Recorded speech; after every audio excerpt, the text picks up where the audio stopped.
नमस्कार साथियों। तो आज है 14 अक्टूबर 2025। बात करेंगे इस वीडियो में कुछ इंपॉर्टेंट शेयर्स के ऊपर, कुछ इंपॉर्टेंट अपडेट्स है, कुछ इंपॉर्टेंट न्यूज है। तो चलिए एक करके कवर करते हैं। तो सबसे पहले हम बात करेंगे एक ऐसे सरकारी बैंक्स के बारे में जिसका आज Q2 की रिजल्ट आउट हुआ। बैंक्स का नाम है बैंक ऑफ महाराष्ट्र। शेयर आज क्लोजिंग दिया 3.35% गिरावट के साथ, बिकॉज बाजार जब चल रहा था अराउंड 2:55 पे रिजल्ट आउट हुआ और वैसे भी बाजार की सेंटिमेंट थोड़ा वीक था और शेयर देखिए एकदम से नोज ड्राइव हुआ और क्लोजिंग दिया लगभग 55 रुपए 65 पैसे पे। क्या सच में बैंक ऑफ महाराष्ट्र की परफॉर्मेंस इतना खराब हुआ? आइए देख लेते हैं। देखिए यहाँ पे मैं आपके सामने बहुत सारे क्वार्टर रिजल्ट ओपन किया। बेसिकली हम ईयर ऑन ईयर साथ में क्वार्टर ऑन क्वार्टर को सिंपल कंपेयर करेंगे। Starting from left, September 2024 last year bank की टोटल इनकम था 6017 करोड़ रुपए। नोट कीजिए, लास्ट क्वार्टर यानी Q1 पे जून 2025 बैंक की टोटल इनकम 7054 करोड़ रुपए। चलो बढ़िया। करेंट क्वार्टर सितंबर 2025 में बैंक की इनकम बढ़ के हो चुका है 7128 करोड़ रुपए। तो मतलब एक तो ईयर ऑन ईयर बेसिस पे इनकम ग्रो किया, even quarter on quarter basis पे भी एक म्यूटेड ग्रोथ हमें देखने को मिला, है ना। तो इनकम की सेगमेंट पे तो बैंक ने बहुत अच्छा परफॉर्म किया, इसमें कोई संदेह नहीं है। अच्छा, इसके अलावा फाइनेंशियल मार्जिन की अगर हम बात करें, लास्ट ईयर में था 10%, इस बार देखिए ब्रॉड होकर 14% हो गया। बहुत सही है, 10% से 14% हो गया। लास्ट क्वार्टर में था 12%, 2% और भी इंक्रीज हो गया। मतलब एक बैंक की इनकम इंक्रीज हुआ, बैंक की फाइनेंशियल मार्जिन ब्रॉड हुआ। अब देखिए तीसरा वो तो ऑटोमेटिकली हो जाएगा। मतलब प्रॉफिट की अगर हम बात करें, वो बेस्ट एवर प्रॉफिट बैंक ने जनरेट किया। ये देखिए लास्ट ईयर में जहाँ पे बैंक ऑफ महाराष्ट्र की नेट प्रॉफिट था 1327 करोड़ रुपए, लास्ट क्वार्टर में था 1593 करोड़ रुपए। इस बार बढ़ के 1633 करोड़ रुपए पहुंच चुका है, 1633 करोड़। अगर आप पिछले कुछ ट्रैक रिकॉर्ड उठा के देखेंगे, इस लेवल के आसपास कभी आया ही नहीं। तो मतलब ये जो है बैंक ऑफ महाराष्ट्र की बेस्ट एवर रिजल्ट रहा, एंड दैट्स वाई जो बैंक की ईपीएस है, अर्निंग पर शेयर, वो भी काफी ब्रॉड हो चुका है 2.12 के आसपास। अच्छा, बैंक्स के लिए सिर्फ और सिर्फ इनकम या प्रॉफिट ये तो चलो मायने रखता है हर एक कंपनी बैंक्स के लिए, बट सेकेंड जो प्रायोरिटी होता है ना, बैंक की एनपीए मतलब नॉन परफॉर्मिंग एसेट्स, जितना कम रहेगा उतना ही अच्छा है। लास्ट ईयर में जैसे कि ग्रॉस एनपीए था बैंक ऑफ महाराष्ट्र की 1.84%, लास्ट क्वार्टर में था 1.74%, इस बार और कम हुआ 1.72%। लास्ट ईयर में नेट एनपीए था 0.20%, लास्ट क्वार्टर में था 0.18%, इस बार 0.18%। तो मतलब ईयरली बेसिस पे और ड्रॉप हुआ। मतलब आप एक भी जगह पे ना यहाँ पे रेड पेन टच नहीं कर सकता। आप कह नहीं सकते कि बैंक ऑफ महाराष्ट्र की रिजल्ट में यहाँ पे थोड़ा सा फॉल्ट हुआ, नहीं। हर एक सेगमेंट पे क्या मार्जिन, क्या ईपीएस, क्या प्रॉफिट बिफोर टैक्स, क्या नेट इंटरेस्ट इनकम, क्या टोटल इनकम, क्या आपकी एनपीए, हर एक सेगमेंट पे बैंक ने बहुत अच्छा परफॉर्म किया। ठीक है, अब उसके बाद भी अगर गिरावट होता है, मैं कहूंगा ये बैड लक है ना। तो आज जो देखने को मिला वो एक इंस्टेंट इंपैक्ट देखने को मिला, कल एक्चुअल इंपैक्ट देखने को मिलेगा अगर बाजार साथ दे दिया तो। और ब्रोकरेज फर्म की तरफ से कैसा रिस्पांस मिलता है वो भी देखने लायक रहेगा। और वैसे अगर हम बात करें परसेंटेज वाइज, थोड़ा देख लीजिए बैंक ऑफ महाराष्ट्र की ईयरली बेसिस पे 23% की ग्रोथ हुआ है आपकी प्रॉफिट के अंदर, और नेट इंटरेस्ट इनकम यानी एनआई के अंदर लगभग 15% की ग्रोथ हुआ, क्योंकि कंपनी की मतलब बैंक की जो मार्जिन ब्रॉड हो गया ना, प्रॉफिट बहुत बढ़ गया। ठीक है, सो कल जो भी है बैंक ऑफ महाराष्ट्र की शेयर को नजर रखिए, है ना। उसके बाद आ जाइए, एक कंपनी है, छोटे कंपनी है, कंपनी का नाम है संरक्षक इंडस्ट्री इंडिया लिमिटेड।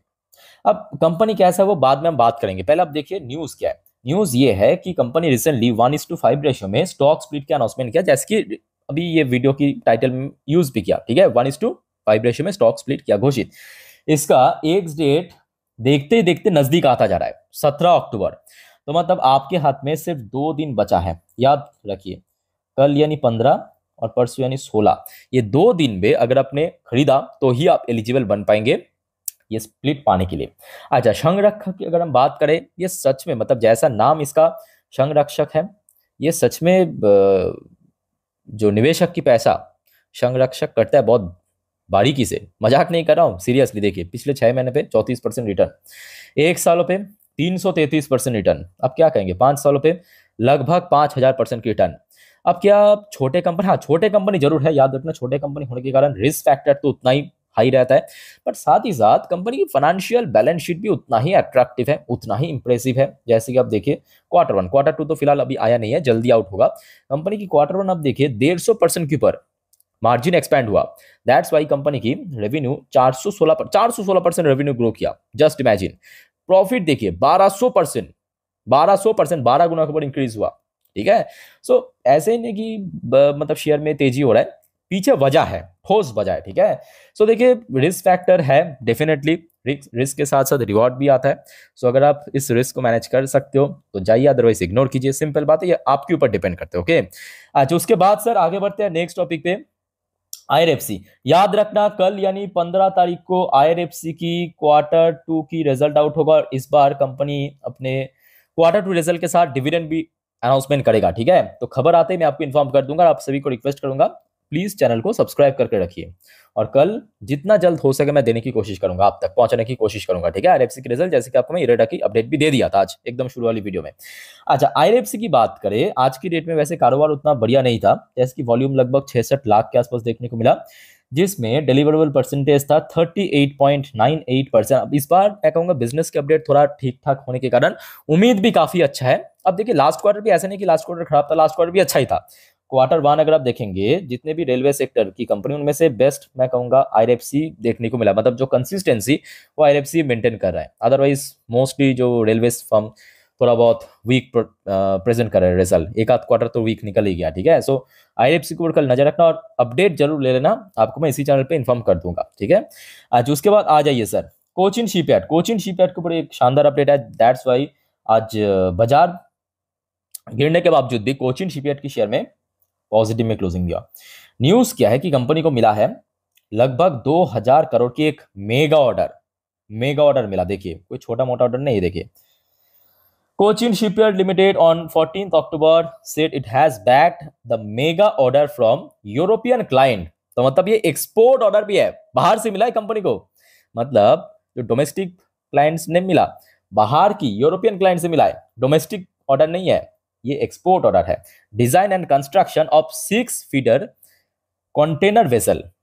तो यहाँ पे सप्लाई करना क्या पड़ेगा, मतलब डिजाइन एंड जो कंस्ट्रक्शन की काम करना पड़ेगा 6 फीडर कंटेनर वेसल और उसके बाद हैंड ओवर करना पड़ेगा। टोटल 2000 करोड़ की मेगा ऑर्डर कंपनी को मिलेगा।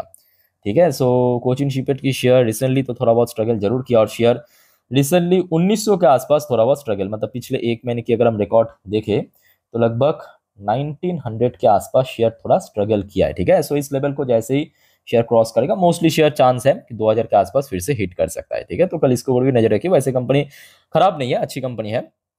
अच्छा, एक और शेयर जो आज बाजार में लिस्ट हुआ, बहुत ही बढ़िया मैं कहूँगा रेट में ये बाजार में लिस्ट हुआ है, एलजी इलेक्ट्रॉनिक्स इंडिया। लगभग 50% प्रीमियम में ओपन हुआ था, लगभग उसी लेवल के आसपास क्लोजिंग भी दिया। तो इसके बारे में देखिए थोड़ा बहुत आप जानकारी ले लीजिए। एक्चुअली बहुत सारा कमेंट आया था। देखिए एलजी इलेक्ट्रॉनिक्स इंडिया क्या बनाता है, आई थिंक कि हर एक की घर में आपको दिख जाएगा, फ्रिज, माइक्रोवेव या और भी बहुत सारे इलेक्ट्रॉनिक्स प्रोडक्ट है। बेसिकली आमतौर से यूज होता है, बहुत पुरानी कंपनी है। ठीक है। कोरियन कंपनी है, बहुत पुरानी कंपनी है और काफ़ी अच्छी प्रोडक्ट बनाता है। एसी वगैरह भी मैन्युफैक्चर करता है। तो इसका मार्केट वैल्यूएशन आज लगभग 1,14,706 करोड़ के आसपास। पी रेशियो लगभग 52.1। आरओसी काफ़ी स्ट्रांग है 56.8। आरओए रिटर्न ऑन इक्विटी की बात करें 45.2, काफ़ी शानदार। 10 रुपये फेस वैल्यू वाली शेयर है और कंपनी की बैलेंस शीट भी मैं कहूँगा no doubt financial year wise बहुत अच्छा काम किया। जैसे कि पिछले 5 सालों में थोड़ा सा यहाँ पे आपको सिंगल डिजिट में दिख रहा है, इसलिए क्योंकि लॉकडाउन था, आपको पता होगा 2020-21 में। तो अच्छा 3 साल में या पिछले 365 दिन यानी एक साल में बहुत अच्छा ग्रोथ किया। प्रॉफिट ग्रोथ भी कंपनी का काफ़ी बढ़िया रहा। इवन जो रिटर्न ऑन इक्विटी वो भी एवरेज वाइज काफ़ी अच्छा परफॉर्म किया। ठीक है। तो उसके साथ साथ देखिए आज कुछ ब्रोकरेज फर्म ने एलजी इलेक्ट्रॉनिक्स इंडिया के ऊपर कवरेज भी किया एकदम शुरू शुरू में ही। देखिए जैसे कि मोतीलाल ओसवाल, फटाफट आप नोट कीजिए। मोतीलाल ओसवाल ने एक तो बाई करने की रेटिंग दिया with 58 point upside target. 58 point मतलब वो जो आईपीओ वाली प्राइस था उसके ऊपर 58%। ठीक है। लगभग 1800 की टारगेट दिया है। अच्छा, इसके अलावा देखिए इक्विडस ने लॉन्ग रेटिंग दिया है लगभग 1705 टारगेट्स के साथ। आज तो लगभग शेयर उसी लेवल के आसपास क्लोजिंग भी दिया। अच्छा, एमकाई ग्लोबल ने भी देखिए इसको कवर किया है। अच्छा, क्या टारगेट दिया, अच्छा आईसीआईसीआई सिक्योरिटीज ने बाई करने की रेटिंग विथ 1700 टारगेट के साथ। ठीक है। वैसे तो शेयर आज लगभग उसी लेवल पे ही क्लोजिंग दिया। सो पीएल कैपिटल ने भी इसको सेम टू सेम बाई करने की रेटिंग 1780 रुपये टारगेट के साथ। तो ये कुछ ब्रोकरेज ने शुरू में इसको कवर कर दिया, ठीक है। तो कल इसको भी नजर रखना। बट हाँ, बड़ी कंपनी होने के कारण मैं कहूँगा देखिए बहुत ज़्यादा एक्सपेक्ट मत करना, बिकॉज आप समझ पा रहे हो यहाँ पे मल्टीफोल्ड होने के लिए उतना वैल्यूएशन ऐड होना पड़ेगा, मतलब जो आज इसकी मार्केट वैल्यूएशन है, तभी जाके आपका शेयर मतलब जो वैल्यूएशन मल्टीफोल्ड होगा। तो थोड़ा बहुत सोच समझ के आगे बढ़िए, ठीक है, मतलब जोश में नहीं, होश में काम लीजिए। आज उसके बाद चलिए देख लेते हैं फटाफट जितने भी unlisted IPO premium grey market में चल रहा है। जैसे कि रिद्धि डिस्प्ले 1% की प्रीमियम, इसका प्रीमियम हर रोज मैं कवर करता हूँ 1% ही रहता है। अच्छा, मिड वेस्ट आईपीओ, मेलन आईपीओ, एक न्यू आईपीओ आया है, प्रीमियम मैं कहूँगा शुरू में ठीक ठाक चल रहा है, फिर भी 10% के ऊपर। इसके अलावा Canara Robeco 2.5% code premium, Rubicon researches 25% code premium, बाकी तो आज सब लिस्ट हो चुका है, ठीक है। अच्छा, उसके बाद आगे बढ़ते हैं नेक्स्ट टॉपिक पे। बट सबसे पहले साथियों आप सभी को रिक्वेस्ट करूंगा, अगर आपको वीडियो अभी तक अच्छा लगा, इन्फॉर्मेटिव लगा, प्लीज वीडियो को लाइक करना और प्लीज चैनल को सब्सक्राइब भी करके रखिए ऐसे इन्फॉर्मेटिव वीडियो हर रोज हर वक्त पाने के लिए। और याद रखना मेरे प्यारे साथियों, आज रात की जो 10:30 की वीडियो आएगा, मतलब नेक्स्ट वीडियो जिस पर हम नेक्स्ट डे मार्केट प्रेडिक्शन, पूरे दिन शेयर बाजार की अपडेट को डिटेल में कवर करेंगे, और रात की 12 बजे की वीडियो जिस पर हम जियोपॉलिटिकल अपडेट को अच्छे से डिटेल में कवर करेंगे, देखना कतई मत भूलना, जो कि कल मार्केट के लिए एक्चुअली बहुत वाइटल है। और काइंडली रिक्वेस्ट करूंगा चैनल को सब्सक्राइब भी करके रख दीजिए फटाफट।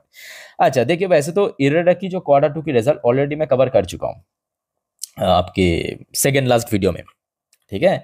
सो जिन्होंने देखा, आप चाहे तो नेक्स्ट 1 मिनट स्किप कर सकते हो। तो एक्चुअली उस वीडियो के नीचे बहुत सारे क्वेरीज आया था आप लोगों की तरफ से कि सर मैंने इरेडा की शेयर परचेज किया 220 ने, किसी ने कहा कि मैंने 250 रुपये में शेयर को परचेज किया, किसी ने कहा मैं सॉरी 280 में परचेज किया, ठीक है। तो अभी मैं क्या करूँ, इसको होल्ड करके रख दूँ या बेच के निकल जाए? ऐसे बहुत सारे अलग अलग किस्म की क्वेरीज आ रहा था, ठीक है। उस बारे में थोड़ा चर्चा करेंगे। पहले आपको मैं शॉर्ट में एक और बार दिखा देता हूँ, ठीक है, एकदम शॉर्ट में देख लीजिए। जैसे कि लास्ट ईयर में कंपनी की इनकम था 1630 करोड़, लास्ट क्वार्टर में था 1947 करोड़, और इस बार देखिए 2057 करोड़ की बेस्ट एवर इनकम जनरेट किया। मार्जिन भी बहुत ही शानदार तरीके से ग्रो किया, आपके 34%, 29% से बढ़ के 34% हो गया, ठीक है। क्वार्टरली भी अच्छा ग्रो किया। दैट्स वाई कंपनी की प्रॉफिट की बात करें, नेट प्रॉफिट 388 करोड़ से बढ़ के 549 करोड़ पे पहुंच चुका है। ऑलमोस्ट 40% से ऊपर ग्रोथ क्वार्टरली बेसिस पे तो लगभग दुगने से ऊपर पहुंच चुका है, ठीक है। तो ओवरऑल बात करें, अच्छा इस बार कंपनी काम किया, जो कि लग भी रहा था, क्योंकि रिसेंटली जो बिजनेस की अपडेट आया था अक्टूबर की एकदम 2-3 तारीख पे, बिजनेस की अपडेट देखने के बाद ही लग रहा था कि शायद इस बार अच्छा परफॉर्म हो सकता है। अब देखिए लास्ट क्वार्टर भी अच्छा ही निकलना था, बट वही जेंसोल वाली केस में फंस गया कंपनी, खराब निकल गया। अदरवाइज लास्ट क्वार्टर भी अच्छा ही होता, ठीक है। वैसे आज कारोबार भी अच्छा था, 4 करोड़ 40 लाख के ऊपर। डिलीवरेबल परसेंटेज थोड़ा सा कम था, ठीक है, 13% के आसपास। अब आइए आप लोगों का जो क्वेरीज था, तो सबसे वाली बात यह है कि देखिए शेयर ऑलरेडी लास्ट 2025 की अगर हम बात करें या एक साल की बात करें, लगभग 30% डाउन। और अगर हम शेयर की लाइफ टाइम हाई की बात करें, जो मुझे अच्छे से याद है 2024 की, मैं भी जुलाई में टच किया था, मैं अगर गलत नहीं हो तो, हाँ एग्जैक्टली देखिए जुलाई में टच किया था। ये नहीं, ये तो क्लोजिंग दिखा रहा है 284 रुपये 26 पैसे। अब मैं आपको लिख के बताता हूँ, 330 की हाई है इसकी, याद रखना 330 की, ठीक है। सो लगभग शेयर 50% के आसपास, मतलब सॉरी 50% के ऊपर नीचे क्रैश कर चुका है, ओके। सो ऐसे में देखिए आप अगर लॉस में हो, मतलब किसी के पास हो सकता है कि 250 में शेयर है फॉर एग्जांपल, तो मैं कहूँगा देखिए आप बेचेंगे। देखिए हम लोग जब बेचते हैं ना, तभी हम प्रॉफिट या लॉस बुक करते हैं। अदरवाइज आज अगर कंपनी अच्छा परफॉर्म कर रहा है, तो आई थिंक यहाँ पे आपको थोड़ा बहुत पेशेंस रखना चाहिए। ये मेरा पर्सनल ओपिनियन है। अब देखिए सुनना ना सुनना सर आपके ऊपर डिपेंड करता है, फाइनल डिसीजन आपको होना चाहिए, ठीक है। बट मेरे हिसाब से मैं कहूँगा कि अगर पैसे की बहुत ज़्यादा ज़रूरत नहीं है, तो आई थिंक लॉन्ग टर्म की व्यू से ही जाने चाहिए इसके साथ, ठीक है।